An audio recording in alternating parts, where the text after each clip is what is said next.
通知廚房。Yo， 大家好，我係通少，歡迎嚟到通知廚房。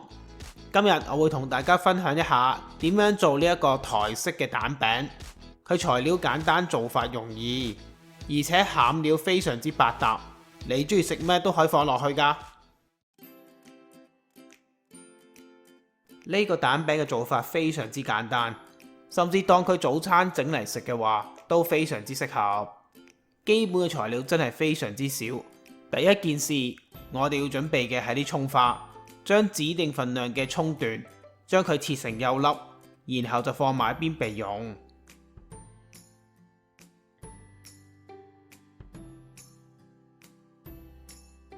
然後我哋將指定份量嘅粉放落喺一個碗入邊，唔使咁麻煩咩過篩嗰啲嘢嘅，唔需要嘅，好簡單。放晒入碗之後，我哋就加入指定份量嘅水落去，記得啲水唔好一次過落晒，我哋分開幾次落，咁樣做啲粉就唔容易起粒，搞出嚟嘅麵糊就比較順滑一啲啦。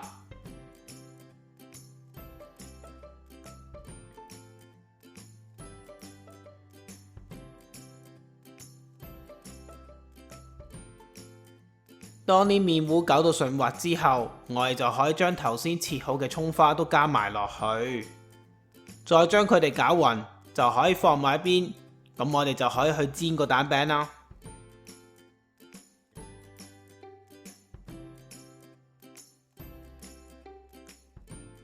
煎個餅皮之前，我哋用中火將個鑊燒熱，然後就加入大概1茶匙嘅油落去，用鑊鏟將啲油推開，令到個鑊四周圍都有油黐住。喺倒粉漿落去之前，我哋要將個火力調到最低，咁樣加咗啲粉漿落去就比較容易推開，咁就好容易做到一個比較薄嘅餅皮。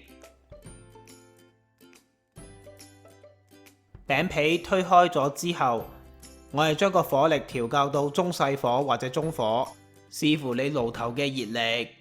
煎呢個餅皮嘅最大要訣就係要夠耐性，我哋要耐心啲，將個餅皮煎到佢硬身，先反去另一面。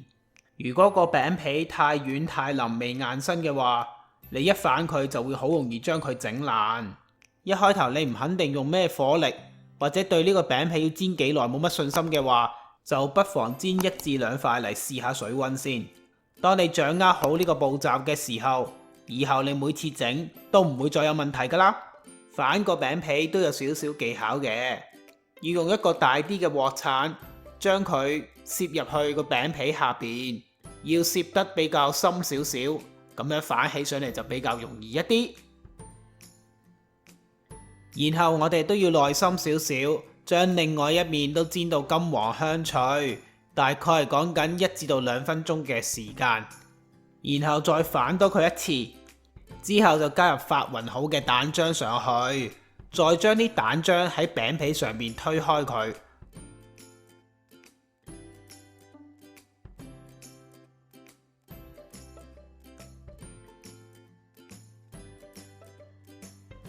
蛋漿推好之後，我哋就將佢再反轉，將雞蛋嗰一邊煎到金黃香脆，成為蛋餅。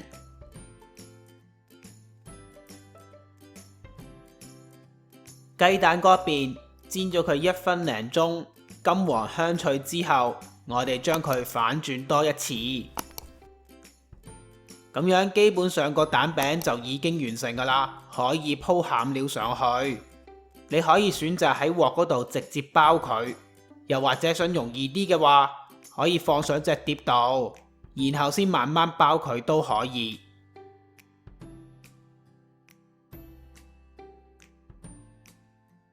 我就選擇放喺碟嗰度鋪，因為咁樣比較容易啲控制，而且唔容易辣親手。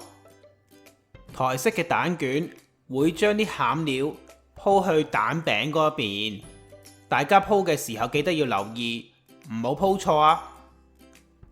餡料方面絕對係隨心所欲嘅，只要係大家喜歡食嘅都可以鋪上去。我自己就好中意用 barbecue sauce， 再鋪呢一個紫菜碎，然後再加肉鬆，再加芝士嘅，呢個絕對係一個聯合國嘅口味，我自己就好中意啦。大家信我嘅話，可以跟我試一次。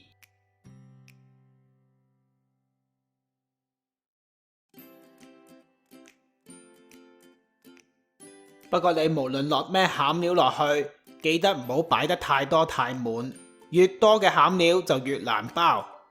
我哋要將個蛋卷盡量捲實一啲，用手將佢輕輕力壓一壓，等陣間去切嘅時候，佢就唔會咁容易鬆開。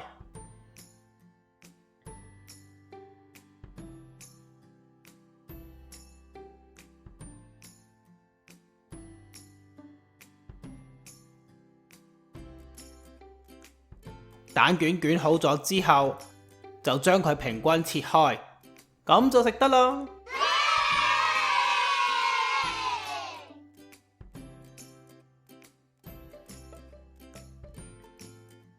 呢個台式蛋卷做法容易，材料亦簡單，無論用嚟做宵夜抑或做早餐，都一樣咁適合。而入邊嘅餡料亦都百搭，自己中意食咩就可以放咩落去。完全冇限制噶，睇咗咁耐你都肚餓噶啦，快啲整嚟試下啦，好易嘅啫。而家等我哋睇下呢個食譜嘅一啲重點同埋小貼士。而呢個食譜所需要嘅材料份量，都可以去我文字食譜嗰度重溫一次。喺呢條短片嘅煙火嗰度就會有呢一個食譜嘅連結提供俾你。喺食譜入邊就有更多食材嘅資料。如果大家中意我嘅短片，希望你會俾個 like 同埋 share 俾你身邊嘅朋友，仲要訂閱我嘅頻道支持下我。訂閱完之後記得要撳埋隔離個鐘仔，咁樣你先會收到我最新嘅通知㗎。我哋下次再見啦，拜拜。